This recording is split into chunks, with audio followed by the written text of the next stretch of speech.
Good morning students, welcome to chemistry class. Today I am going to be discussion about from alcohols, phenols and ethers. Ethers is continued. In the previous video preparation methods is over. Now today I am discussing about physical properties of ethers and chemical reactions of ethers. First one is here physical properties.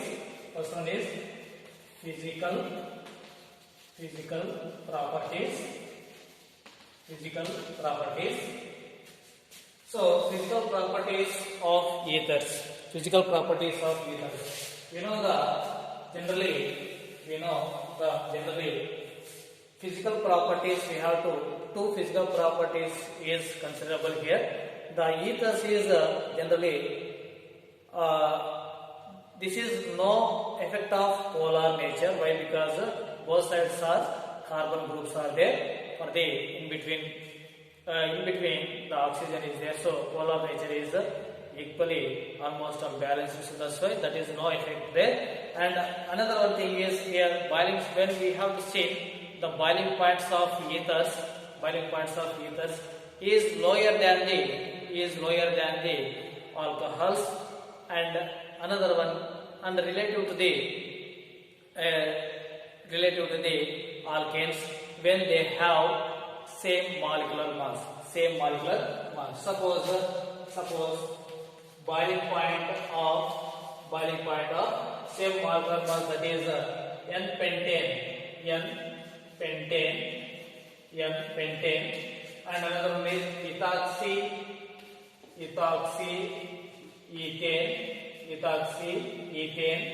and another one is butanol.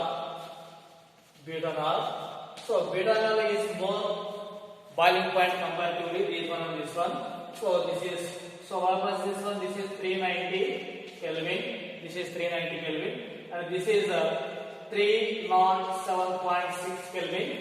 307.6 Kelvin. This is 309.1 Kelvin. Okay, the boiling points is so lower boiling points of ethers compared to the alcohols. Why? Because absence of hydrogen bonding on oxygen. Okay now. So that's why, that is the reason for that one. And another one is solubility.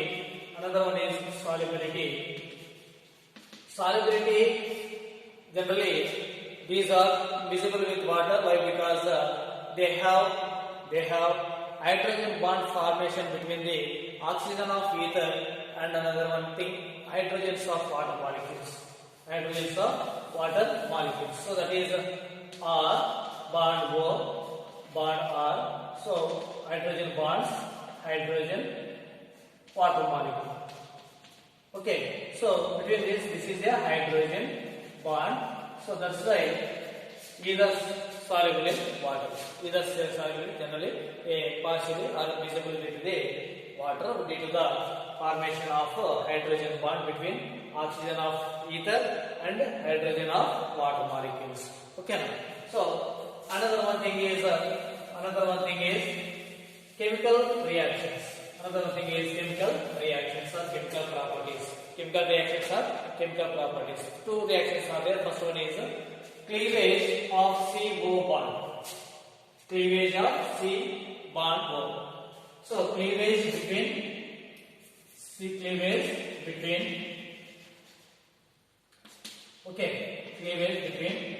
CO bond. Okay. So now suppose when ethers heating with the hydrogen halide, that gives alcohol and alkyl halide. When they give a limited supply of hydrogen halide acid. Okay now. Then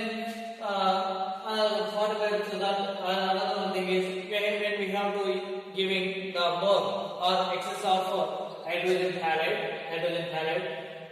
when again that is reacting with alcohol is formed here, alcohols again reacting with HH, that form alkyl halide. Okay, so this is giving these two steps almost all that is converted into alkyl halides. Ether converted into alkyl halides when the presence of excess amount of hydrogen halides. Excess amount of hydrogen halides. So the reactivity of hydrogen halides. The reactivity of hydrogen halides with the ethers Hi greater than HBr greater than HCl, HBr, HCl. So this is the more reactive compared to this one. This is more reactive compared to this one. So this is highly reactive with the ethers. Highly reactive with the ethers. Okay now. So that's why when limited ethers reacting with a limited amount of HI, that gives ethyl iodide and ethyl alcohol.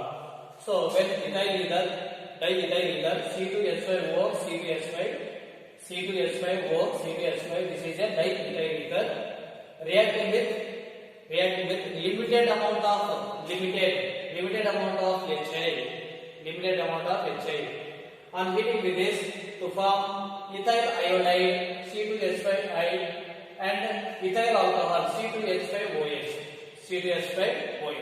That is limited amount of HI and reacting with diethyl ether.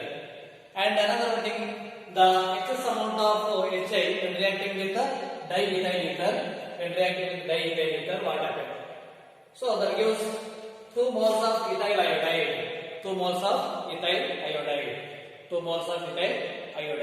So here the bond cleaves CO.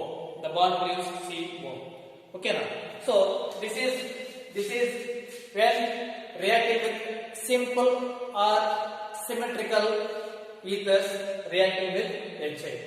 And suppose unsymmetrical ethers or mixed ethers is reacting with it. What happens? So this is unsymmetrical ether. C2H5OCS3.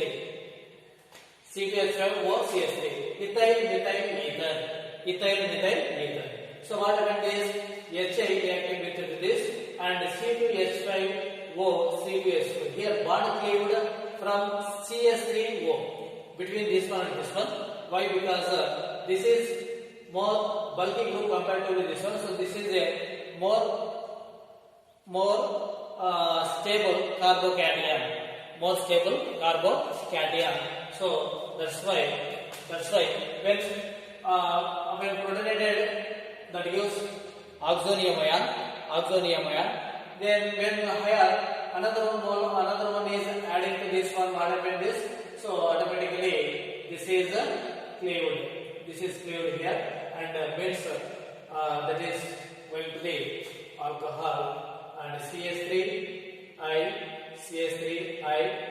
C2H5OH, ethyl alcohol, methyl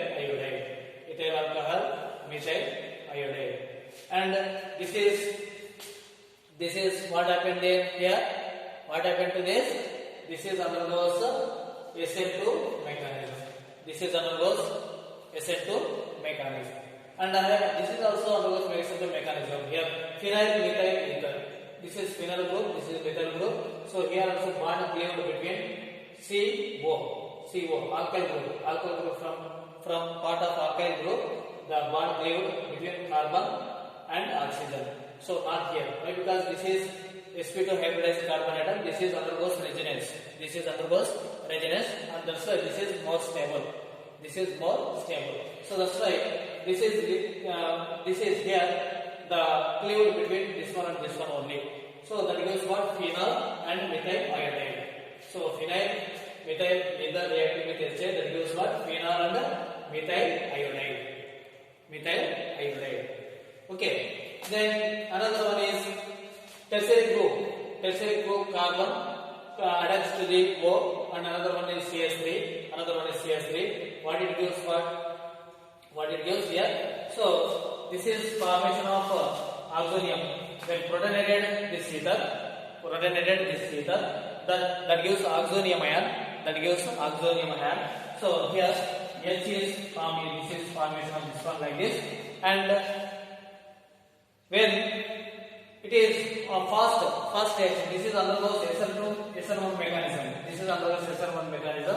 So it gives like this. It gives what here? It gives generally positive plus CH3OH.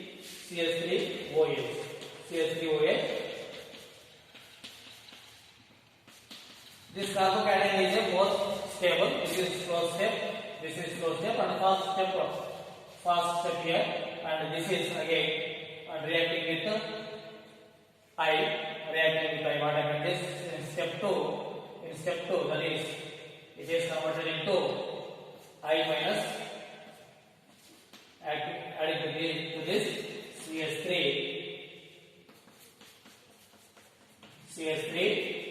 CH3 bond I. So this is the product. Okay. So like this. So this is undergoes SN1 mechanism. This one and this one undergoes SN2 mechanism.